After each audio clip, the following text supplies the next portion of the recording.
So, a bit over a year ago, I got a Compaq Presario 5170 that was a bit dirty, and I cleaned it up. In the video I made on it, I said that there was recovery media available for it in Dutch. However, that isn't entirely the case, because there's English recovery media for this computer. And so today, we're going to look at that Compaq Presario again and restore it to its original OEM software. So, let's get started. Now, to give you a brief rundown before I actually do anything with this thing has a Intel Pentium 2 with MMX, as well as 128 megabytes of RAM. It originally had I think 256, but half of that had to be removed because of memory size error. I'm not going to do any press insight for this video since we're going to be looking at this computer again in a couple months time, and so I suppose you should get to starting this recovery media process, because the first thing that I did was when I tried to first do this, the disk wouldn't be read. Normally this isn't a problem, because most PCs have an option that allows you to configure the boot order, but not in this PC's case. Apparently, in order to get more detailed BIOS setup things, you need to install them to a hard drive, and because it has since had a hard drive installed in it, there isn't that BIOS thing. So, after doing a bit of research, I thought that maybe what I should do is I should take the hard drive out, put it in another computer from a similar time frame, install DOS onto it, and then put it back into the Compaq and run quick restore. So, that's what we're going to do. I've selected the Dell Dimension 2100 as our donor desktop for this operation, which may have not been the best idea, but it's something I can generally rely on for things from this time. While not a Pentium 2 system, it does have a socket 370, and generally speaking, by the time that this Compaq was built, Intel was on its way to introducing the Intel Pentium 3, I think the following year, as this PC was built in 1998, and so presumably there shouldn't be any sort of issues with doing this. Now, I'm not going to really bore you with all of the details here, but getting this drive set up took hours and led to me installing FreeDOS 1.4 from a Maxter drive held up with a drive caddy out of a half disassembled Dell Dimension, and when I went to go run the recovery media, I went to the D drive, assuming it was a disk drive, and I got abort retrieve fail. Now, the zip drive may or may not have influenced this, but I decided that maybe the problem was just the disk drive, and I decided to replace the disk drive. The one that was previously in here was presumably the original because, one, it has a Compaq logo, and two, this bezel is basically flush with the zip drive bezel, and so taking the CD drive out of the computer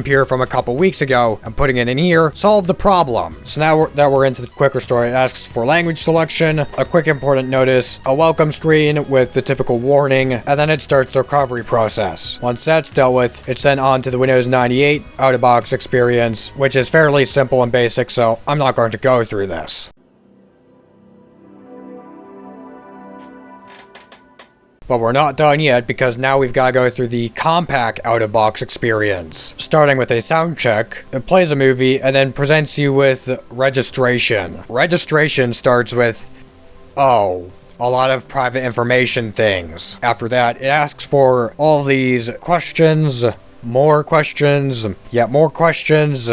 This is getting old now, which is good because now it dials Compaq, which I don't think would work because this thing's modem is not hooked up to anything. This Compaq out-of-box experience ends with this premium internet access offer, which I think is probably expired, and so that's that. Now we get to the Windows 98 end of things, and that's where I called it for the night. So now let's look at the software. Oh yeah, I also did want to check to see if running recovery media did alter the BIOS in any way, and unfortunately, no. To put it simply, restoring the PC did not affect its BIOS whatsoever, so I don't know what to say. And so now let's boot into Windows 98. The version of Windows 98 that is installed is Windows 98 First Edition. In terms of some of the pre-installed customization things, there's Compaq Beck Web, which is supposed to be an internet hub of sorts, except it doesn't work, and also, interestingly, this is a screensaver with an exit button that allows you to use a cursor, which I have never seen before. There's also this active desktop thing with all the things.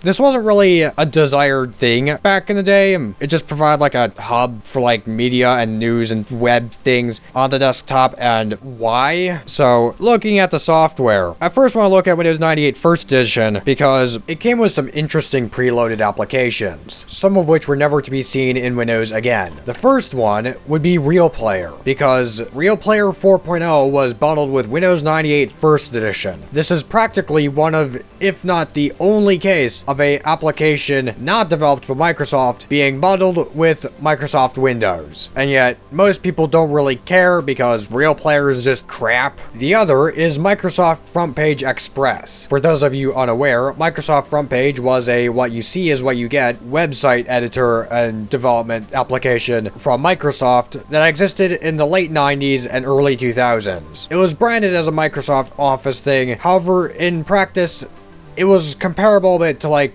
Microsoft Project. I'm presuming that they called this program Front Page Express based off of the naming of Microsoft Outlook Express, and honestly, if I can find more information about it online, and I suppose it's interesting, perhaps you may see a video dedicated to this program. However, let's now focus on what Compaq put on here, because this video is not about Windows 98 First Edition. There's the support thing, which provides the Compaq diagnostics, service things, and carbon copy support of some kind in the support folder. And in terms of actual software, there's a thing called PeopleLink. There's barely any sort of context as to what this is, and it presumably would have needed the internet, as evident by the sign-in thing, but looking at this UI, I presume that this would have been some form of instant messaging program. I can't be 100% sure as to what this would have done and what it would have looked like in action, because there's only a README file that is available on the thing, and all of the support documentation was hosted on the internet. There's also a set of iOmega disk tools because, as I mentioned, and as we'll look at a later date, this thing has an iOmega zip drive.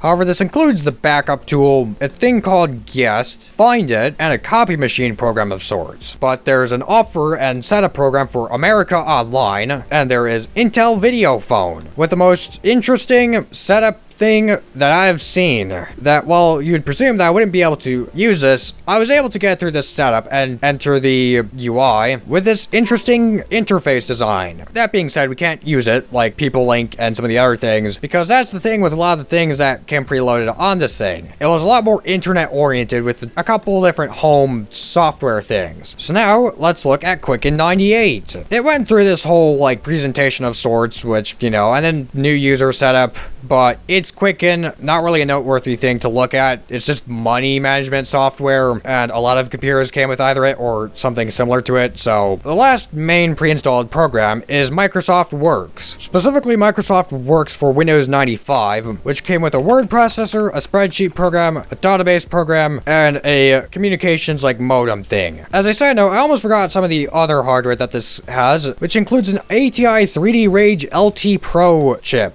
and an Oriole A3D audio chip. But other than that, I suppose that's most of the things. Again, I'm going to look at this computer in more detail in a later video, because I found an interesting thing that this PC was described as in an old magazine. It was described as a gaming PC, which sounds a bit odd, but again, this thing had a 3D Rage Pro LT chip of sorts, and that audio chip, so if there's any games that I should try on this thing for such a video, feel free to let me know, and in the meantime, did you have one of these computers back in the day? Or something similar? Was looking at this thing interesting? Anything that you found interesting about Windows 98 First Edition? And is there something else I should look at, or something I could do to improve my content? If you have anything to say, feel free to let me know down below in the comments, or through an email, or through my Discord server, and feel free to give this video a like. I suppose that'll be it for now, so have a nice day.